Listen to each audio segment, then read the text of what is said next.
الكريم ونحن على ذلك لمن الشاهدين والشاكرين والحمد لله رب العالمین۔ نبی پاک علیہ الصلوۃ والتسلیم پر درود پاک پڑھنے کے بے شمار فضائل و برکات ہیں، لیکن کچھ ایسے اوقات ہیں جس میں میرے آقا نے فرمایا کہ میں اپنے امتیوں کا درود خود سنتا ہوں۔ جیسے کہ جمعہ کے دن کے بارے میں حضور نے فرمایا کہ جو جمعہ کے دن مجھ پر درود پڑھے تو میں اپنے اس امتی کا درود خود سنتا ہوں، اور یہ مہینہ تو بالخصوص حضور سے نسبت رکھنے والا ہے۔ ویسے تو پوری دنیا ہی حضور سے نسبت رکھتی ہے کہ تخلیق کائنات کی وجہ ہی ہمارے حضور ہے، لیکن اس مہینے میں درود پاک پڑھنا یہ الگ فضیلت و برکات کا سبب بنتا ہے۔ اس درود پاک کی فضیلت سنتے ہیں کہ نبیوں کے سلطان رحمت عالمیان سرور ذیشان صلی اللہ تعالی علیہ وآلہ وسلم نے ارشاد فرمایا کہ جو بندہ مجھ پر بروز جمعہ 80 مرتبہ درود پاک پڑھے تو اللہ تعالیٰ اس کے 80 سال کے گناہوں کو بخش دیتا ہے۔ پڑھے درود پاک، اللہم صلی علی سیدنا و مولانا محمد بارک وسلم، صلاۃ و سلام علیک یا رسول اللہ صلی اللہ تعالی علیہ وآلہ وسلم۔ خطبے میں نے جو تلاوت قرآن پاک سے پہلے جو لفظ بولا، قال اللہ تبارک و تعالی فی شان عید میلاد النبی، کہ اللہ تعالیٰ قرآن میں ارشاد فرماتا ہے فی شان عید میلاد النبی، عید میلاد النبی کی شان میں رب تعالیٰ قرآن میں ارشاد فرماتا ہے۔ گویا رب تعالیٰ نے قرآن میں فرما کر یہ ارشاد فرما دیا کہ اے لوگوں، اگر حضور کے بعد کوئی ایسا بھی فرقہ پیدا ہو جائے، ایسے بھی لوگ آ جائیں جو حضور کے میلاد منانے پر اعتراض کریں، تو اے میرے حضور کے امتیوں، اے میرے بندوں، ان کو تم اس آیت سے دلیل دے دینا۔ اس آیت سے، جبکہ ایک آیت نہیں، رب تعالیٰ نے عید میلاد النبی کے تعلق سے بے شمار جگہ قرآن پاک میں ارشاد فرمایا، اور ابھی میرا یہ جو مختصر سا بیان ہے اس کا صرف موضوع عید میلاد النبی ہے، لفظ عید میلاد النبی، کہ آج جو ہم جو عید میلاد النبی کہتے ہیں، 12 ربیع النور کہتے ہیں، اس کو عید کہتے ہیں، یوم العید کہتے ہیں، اور اس میں خوشیاں اس طرح ظاہر کرتے ہیں کہ گویا یہ سب سے بڑی عید ہے، اور بے شک یہ ہمارے لیے سب سے بڑی عید ہے۔ یہ ہمارا ماننا ہے، اہل سنت والمذہب کا یہ ماننا ہے کہ ہمارے لیے سب سے بڑی عید ہے، لیکن کچھ لوگ اعتراض کرنے لگے۔ اعتراض یہ ہونے لگا کہ ہم بچپن سے جوان ہو گئے، جوان سے ہماری عمر بوڑھے کے حد تک پہنچ گئی، لیکن عید الفطر اور عید الاضحیٰ کے علاوہ کوئی عید کا نام نہیں سنا۔ لیکن اب آنے والے کچھ 10-20 سال سے 50 سال سے یہ عید میلاد النبی، یہ تیسری عید کہاں سے آ گئی؟ مذہب اسلام میں تو صرف 2 ہی عید تھی، عید الفطر، عید الاضحیٰ۔ یہ جو سنیت یا دعوت اسلامی والے جو عید میلاد النبی کا نعرہ لگاتے ہیں، یہ تیسری عید کہاں سے آ گئی؟ اس تیسری عید کا جواب مانگتے ہیں، کہتے ہیں ہم نے تو آج تک نہیں سنا۔ لیکن اسی لفظ عید میلاد النبی کا جواب خود قرآن پاک میں ہے۔ قرآن پاک کو پڑھتے ہیں اور ترجمہ بھی پڑھتے ہوں گے، لیکن ان کی ناقص عقل میں وہ جواب سمجھ میں نہیں آتا۔ رب تعالیٰ 7ویں پارے میں ارشاد فرماتا ہے،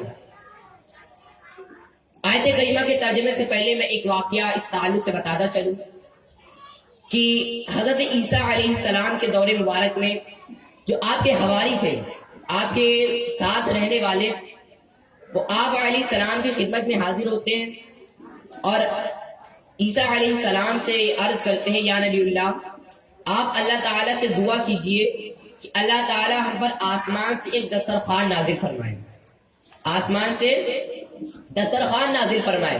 حضرت عیسیٰ علیہ السلام نے پہلے ان سے منع کیا کہ تم اپنے من چاہے معجزے دیکھنے کی خواہش مت کرو، لیکن ان کا اصرار بڑھا اور انہوں نے یہ بات بھی کہہ دی کہ ہم اس لیے آپ سے کہہ رہے ہیں کہ اب اللہ تعالی کی برکتوں سے اور مستفیض ہوں اور ہمارا ایمان اور کامل ہو جائے۔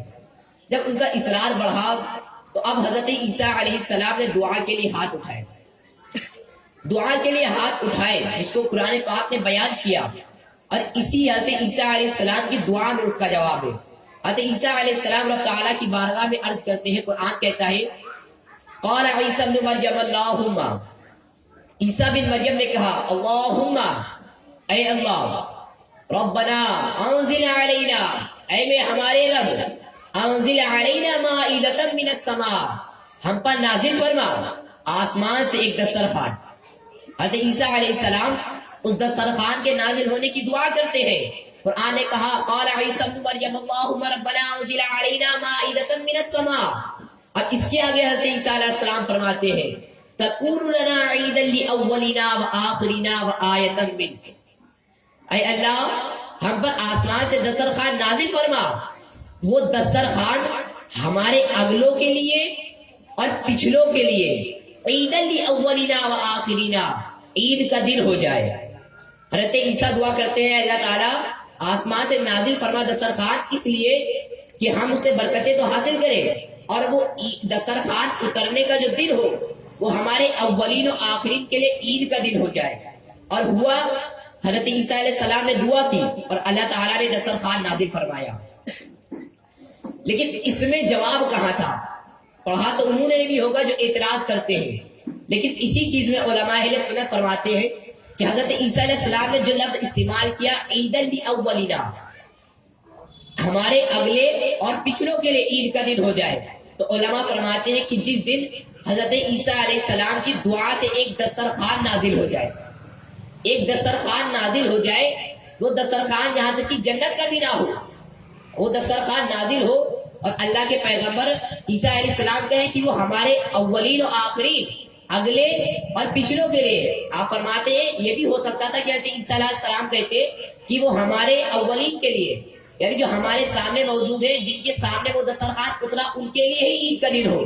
لیکن آپ نے فرمایا اولین و آخرین، جو ہم سے پہلے گزر چکے اور ہمارے بعد گزریں گے، سبھی کے لیے وہ عید کا دن ہوگا۔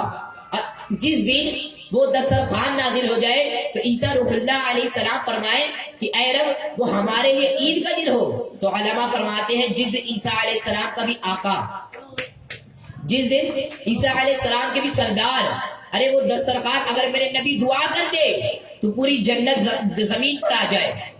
میرے نبی علیہ السلام کی تو یہ شان ہے کہ اگر دعا کر دے کہ جنت زمین پر آ جائے۔ یہ حضرت عیسیٰ علیہ السلام کی دعا سے تو دسترخوان نازل ہوا اور اس کو عید کا دن قرار دیا، تو جس دن ہمارے حضور تشریف لے آئے تو اس دن عید کا دن کیوں نہیں ہوگا؟ جس دن ہمارے حضور تشریف لائے، جو حضرت عیسیٰ کے بھی آقا ہے، حضرت موسیٰ کے بھی آقا ہے، حضرت آدم کے بھی آقا ہے، حضرت ابراہیم کے بھی آقا ہے، جتنے نبی تشریف لائے سب کے آقا ہے، جس دن وہ آقا تشریف لائے تو وہ اس دن عید کا دن کیوں نہیں ہوگا؟ اس کے بارے میں شیخ محدث دہلوی فرماتے ہیں کہ اگر حضور کی تخلیق نہ ہوتی، حضور پیدا نہ ہوتے، تو یہ تب کی یہ حدیث قدسی ہے۔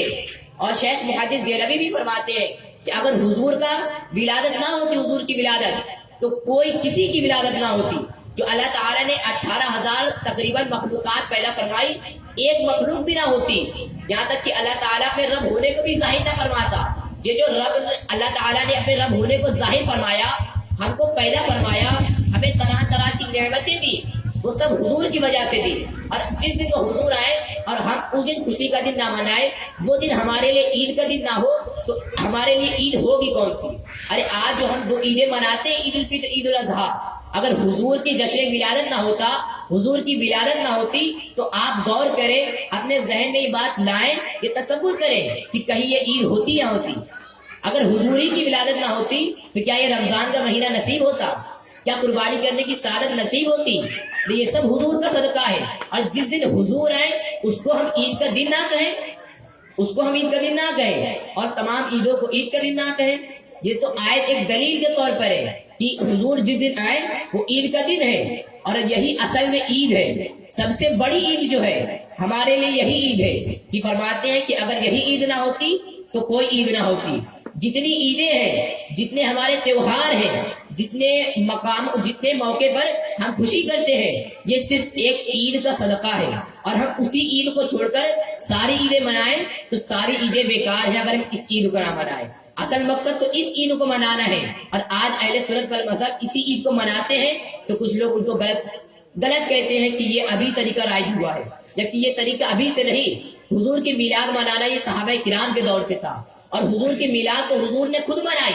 حضور پیر شریف کو روزہ رکھا کرتے تھے، سوموار کے دن روزہ رکھا کرتے تھے. صحابہ نے عرض کی حضور آپ اس دن روزہ کیوں رکھتے ہیں؟ فرمایا اللہ تعالیٰ نے اس دن میری ولادت ہوئی تھی، اللہ تعالیٰ نے مجھے اس دن دنیا میں پیدا فرمایا تھا، اس لیے اس دن دنیا میں مجھے بھیجا تھا. میں اپنے پیدا ہونے کی خوشی میں روزہ رکھتا ہوں، پیدا ہونے کی شکرانے میں روزہ رکھتا ہوں. تو جب حضور خود اپنے جشن ولادت منائے تو ہم سنی حضرات کیوں نہ منائیں، ہم اہل سنت والمذہب والے کیوں نہ منائیں؟ اور ہم منائیں گے، جس کو برا کہنا ہو کہے، کیونکہ میلاد منانے والوں سے سرکار خوش ہوتے ہیں اور ہم کو صرف سرکار کو خوش کرنا ہے. ارے دنیا والے خوش ہو نہ ہو، سرکار خوش ہو گئے تو جنت اپنی ہے. سرکار خوش ہو گئے، سرکار راضی ہو گئے تو انشاءاللہ عز و جل اللہ تعالیٰ بھی، اللہ تعالیٰ کی بارگاہ میں ہمارا مقام و مرتبہ اپنے آپ بلند ہو جائے گا. جو ہمیں جس کو خوش کرنا ہے، اگر کسی کو خوش کرنا ہے تو اس کو خوش کرے، لیکن اگر حضور کو خوش کرنا ہے تو حضور کی آل سے محبت کرے، حضور کی سنتوں پر چلے، حضور خوش ہو جائیں گے. اور حضور خوش ہو گئے تو رب تعالیٰ بھی خوش ہو جائے گا. اور جس سے رب تعالیٰ خوش ہو، جس سے رب تعالیٰ راضی ہو، وہ ہرگز جہنم میں نہیں جا سکتا. اور حضور خوش ہوتے ہیں، باقاعدہ یہ کتابوں میں لکھا ہے. ایک عالم صاحب نے خواب دیکھا اور حضور علیہ السلام کی زیارت کی اور عرض کرتے حضور جو ہر سال مسلمان آپ کی جشن ولادت مناتے ہیں، اس سے آپ خوش ہوتے ہیں؟ حضور نے اتنا زبردست جملہ ارشاد فرمایا، حضور نے فرمایا جو ہم سے خوش ہوتا ہے ہم اس سے خوش ہوتے ہیں. اور یہ حضور سے خوش ہونے کی علامت ہے. حضور کی ولادت جس دن ہوئی اس دن اس مہینے میں حضور سے اس دن جلوس نکالنا، اجتماع منعقد کرنا، قرآن خوانی کرنا یا کوئی بھی نیک کام کرنا، یہ حضور سے محبت کی علامت ہے، یہ حضور سے محبت کی علامت ہے. اور ہم اس علامت پر عمل کرتے ہیں. ہم یہ کرتے ہیں کہ حضور کی ولادت کے دن، ولادت کی رات چراغا کرتے ہیں، رات جگتے ہیں، مسجد میں گزارتے ہیں، اجتماع کرتے ہیں، حضور کی شان میں قصیدے نعت و شریف پڑھی جاتی ہے، بیان ہوتا ہے اور صبح کو جلوس نکلتا ہے. اور یہی حضور سے محبت کی علامت ہے. اور جو حضور سے خوش ہوتا ہے حضور اس سے خوش ہوتے ہیں. اور انشاءاللہ عز و جل اسی طرح ہم جشن ولادت منائیں گے اور قیامت تک جب تک زندگی رہی اور انشاءاللہ ہم مناتے جائیں گے. اور انشاءاللہ عز و جل ہمارے حضور بھی ہم سے راضی، اور انشاءاللہ عز و جل حضور کے راضی ہونے کی وجہ سے اللہ تعالیٰ بھی ہم سے راضی ہو جائے گا. اللہ تعالیٰ سے دعا ہے کہ جو باتیں بیان میں ہوئی ان پہ ہم لوگوں کو عمل کی توفیق عطا فرمائے، اور جو لوگ اس کو غلط کہتے ہیں ان کو راہ راست نصیب فرمائے. آمین بجاہ النبی الامین. صلو علی الحبیب صلی اللہ تعالی.